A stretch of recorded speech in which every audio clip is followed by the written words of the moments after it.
শুভ সকাল। সমস্ত Facebook Instagram বন্ধুকে জানাই শুভ সকালের ভালোবাসা। আশা করি সবাই ভালো আছেন এবং ভালো থাকবেন। আবার আপনাদের সামনে শুভ সকালে চলে এলাম।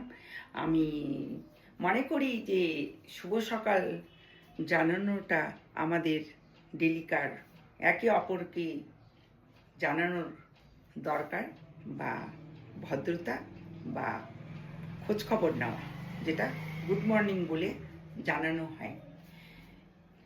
আজকাল সবাই ব্যস্ত, কেউ কিছু সময় না পাক, তবে সবাই আমাদের যত ফেসবুকের বন্ধুরা আছেন তাদেরকে কমসে কম শুভ সকাল বলাটা হয়তো কর্তব্য।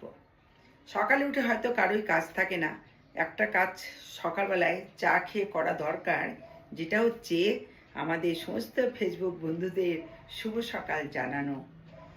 আর অনেকে মনে করেন, অনেক বন্ধু আছেন আমার, যারা আমাকে ডেইলি শুভ সকাল বা গুড মর্নিং পাঠান। তাদের জন্য আমি কৃতজ্ঞ, তাদেরকে জানাই শুভ সকালের আমার সম্পূর্ণ ভালোবাসা আপনাদের জন্য। যারা মনে করেন যে শুভ সকাল জানানোটা তাদের ডেলিকার একটা কর্তব্য বলে মনে হয়, আর আমাকে মনে করা হয়, সেই জন্য তাদেরকে অসংখ্য শুভ সকালের ভালোবাসা। আশা করি সবাই ভালো আছেন এবং ভালো থাকবেন। সারাদিন রাস্তাঘাটে সাবধানে চলাফেরা করবেন এবং সাবধানে থাকবেন, কারণ রাস্তায় বেরোলে অনেক রকম ঝামেলা, অনেক রকম অ্যাক্সিডেন্ট, অনেক রকম কাণ্ড হয়ে থাকে। সবাই নিজের প্রতি দায়িত্ব রেখে সবাই চলাফেরা করবেন। কেউ কারোর প্রতি দোষ দিয়ে কোনো লাভ নেই। আজকাল যুগে নিজেকে রক্ষা করতে হবে, নিজেকে সাবধানে থাকতে হবে। কারোর প্রতি দোষ দিয়ে কারো কোনো লাভ নেই। আমরা নিজেরা যদি ভালোভাবে থাকি, ভালোভাবে চলাফেরা করি, তাহলে কেউ আমাদের কিছু করতে কোনোদিনও পারবে না। কিছুটা নিজের ইচ্ছাতে অনেক কিছু আজকাল যুগে হচ্ছে। নিজের ইচ্ছা না থাকলে কিছু হয়তো সহজে হয় না।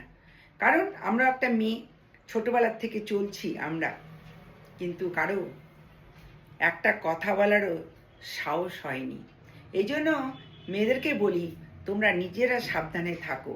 তোমরা নিজের বন্ধু করবে, বান্ধব করবে, তারপরে কিছু হলে প্রশাসনের দোষ দেবে, সেটা তো প্রশাসন দায়িত্ব নেবে না, তাই না?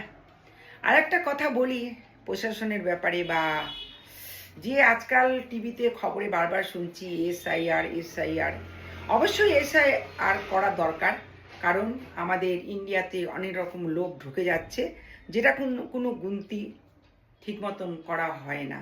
তবে আমার যেটা মনে হয়, এই এসআইআর সারা বছর ধরে যদি করা হয়, সারা বছর যদি লোকের বাড়ি গিয়ে এগুলো নির্দিষ্ট করা হয়, তবে সুবিধে হয়। সারা বছর ধরে করলে এটা সুবিধে হয়, কারণ চারিদিকে লোক আমাদের ইন্ডিয়াতে ঢোকার চেষ্টা করছে। আমাদের পাশে আছে বাংলাদেশ, নেপাল, কিছু লোক তাদের জায়গায় টিকতে পারছে না বলে আমাদের ইন্ডিয়াতে ঢুকে যাচ্ছে। কিছু যারা দুষ্কৃতি করছে, বাইরে যারা কুকর্ম করছে, তারাও আমাদের কলকাতায় এসে ঢুকে লুকিয়ে থাকছে হোটেলে। এই জন্য এসআইআর করা দরকার, কিন্তু সেটা ভোটের আগে নয়। ভোটের আগে আপনারা এসআইআর বলে যুদ্ধ করছেন, লড়াই করছেন, সেটা একটা নির্দিষ্ট সময় থাকা উচিত, আর সেটা সেই সময় করা উচিত। ভোটের আগে সারাক্ষণ এগুলো নিয়ে ব্যস্ত থাকলে হয়তো অন্য কাজে অসুবিধা হয়ে যাবে। এই জন্য এসআইআর আপনারা সারা বছর ধরে দেখুন, আমাদের ইন্ডিয়াতে কোথাকার লোক ঢুকে যাচ্ছে। সেটা এক মাস চিল্লালে হবে না, সেটা আমাদের সারা বছর দেখা উচিত, পুরো প্রশাসনকে কে কোথায় আছেন। নমস্কার, শুভ সকাল।